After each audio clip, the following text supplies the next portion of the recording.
Hello and welcome to another video by QuickTradeNinja. Today we'll be discussing the latest released version 2.0 and the features included there. The main feature that will be included in 2.0 is the auto trigger functionality.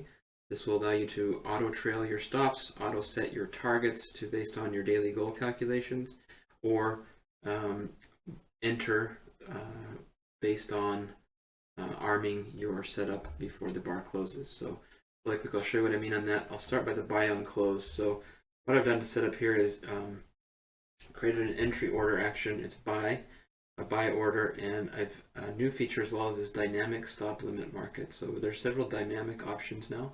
What these mean are previously if you set a stop market or a stop limit order, and for example if you're buying the high of the previous bar, if the price had exceeded that price when you execute the action, the NinjaTrader will give you an error. With the dynamic options, it will, if the price is exceeded, it will either submit a limit or a market order depending on what you select here. If it has not yet exceeded that price, then it will set the stop market or stop limit. For this one, I've selected a dynamic stop limit and market. I'm going to buy the high of the previous bar, no offset ticks, just so you can see what the functionality is. So once you enable the button, you'll see an auto trigger button now available. So once you select auto trigger, a few new options will pop up. First is the modify toward last price only. This is similar to if you've ever used attached to indicator with standard NinjaTrader functionality. It's the same idea. Basically, if you're moving an order, you want it to only move towards the price and not away from it. So there you have that option to check there. And then you'll have an on button color and off button color. On shows you it will be the color displayed when the auto trigger is enabled. Off is when it's disabled. And so I'll demonstrate how this one should work. One thing to note, like I said, the auto trigger for entry orders, it will only it will trigger at the beginning of each bar and then automatically disable. So if you want for it to trigger on the next bar, you would have to re-enable. For stops and targets, you can leave them enabled, and they will stay enabled until you actually click on the button again to disable. So really quick, I'll show you how this buy on close works, and that's just the way I've named it, buy on close. Right now the market's moving. As soon as I determine that I want to set it up to buy on close, like I said, this is going to buy the high. I'll click the button. It's green as being armed. When this bar closes, order filled. Because it was already passed, it made it a market order. Go ahead and close this Order really filled. so you can see it again. We'll arm it. Order submitted. And that time the price was below, so it submitted the stop limit order.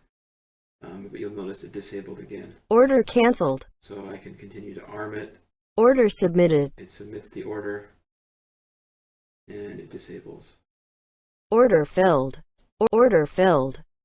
So that's the buy on close with the auto trigger functionality. Next, with auto trigger, you can do auto trails. So this one I've set up to do a connect to order stop. This time I'm referencing an indicator, and you can reference any indicator that has a plot that you can reference. In this case, I'm just using an EMA 14 period. It's 14 period EMA. I've added that to my chart as well, just so you can see the line here. And this is going to be look back of one bar, and I put 0 tick offset as well. Same thing, I've enabled the auto trigger. This time I've enabled the modify toward last price only, and I have my green and gray here for my disable enable colors. One other way you can use this for targets is if you select the daily goal, and that will do your target. And let's say I had a daily goal of 100 ticks. I could also enable an auto trigger to move my target automatically and stay moved as my orders continue to progress. So really quick, I'll just demonstrate the auto trail and the stop. So I'm going to go ahead and enter order filled, and I'm going to auto trail based on the EMA. So as this bar closes, because I put modify only toward price, it didn't move it down. But now as the EMA catches up to it, you'll notice on the next bar it should move the stop up, and it will continue to trail that based on the EMA. So that is how the auto trigger functionality works. And Order filled. I'll also review a few other options here that are new with this release. By toggle, this is a button I just created. But basically, to demonstrate this new feature down here is an open entry order behavior. Your two options are update and cancel. So what this means is, this scenario I put it to cancel. The default behavior is update.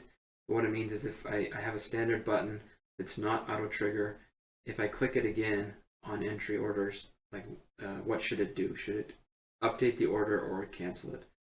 Which is why I named this one toggle. I'll show you really quick what this does. It's going to do a dynamic stop limit at the high of the previous bar, but it will offset it by 10 ticks.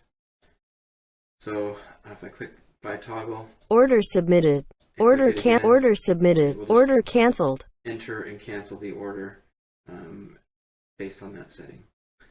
A few other updates that are included in 2.0.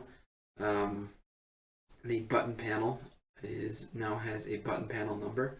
So you'll notice I have some buttons up here at the top, which are wide buttons, and I have the auto trail down here, which is a 2-button width. So I did that in two separate button panels, so I can number them. This is button panel 1, this is button panel 2, and then I can assign in each quick action which button panel number to include this in. So this button is included in panel 1, this one's included in panel 2. You just need to match those in order to have your buttons show up where you'd like them to be. In QuickTrader, one of the features that is updated is the all stop target and change key now applies to all targets and all stop levels. So previously it was only moving up to 3 levels. This will now apply to any an unlimited number of stops and targets. Same thing with the quick actions. Previously this would only move your targets and stops in the first level of the ATM. This will now apply to all levels of stops and targets.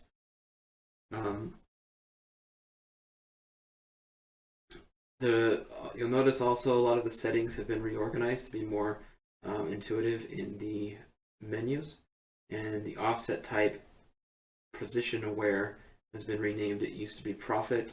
Position aware is the new naming, just to make it more intuitive on what it means. What that does mean is if I select position aware, if I'm in a long position, so for example the indicator right now this is 0, but if I put -10, this will take, if it's position aware, it will take 10 ticks below the EMA if I'm in a long position, 10 ticks above the EMA if I'm in a short position.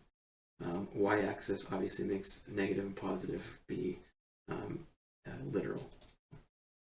One other feature that's been added is when selecting stop limit. So anytime you use a stop limit order, you will have a stop limit offset. So you'll be able to determine how many ticks you're basically willing to allow the limit order to be placed in a stop limit order.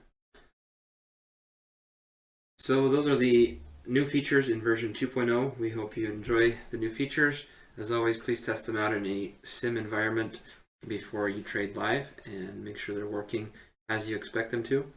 As always, if you have any questions, don't hesitate to reach out and let us know. We're happy to help, and we will talk to you in the next video.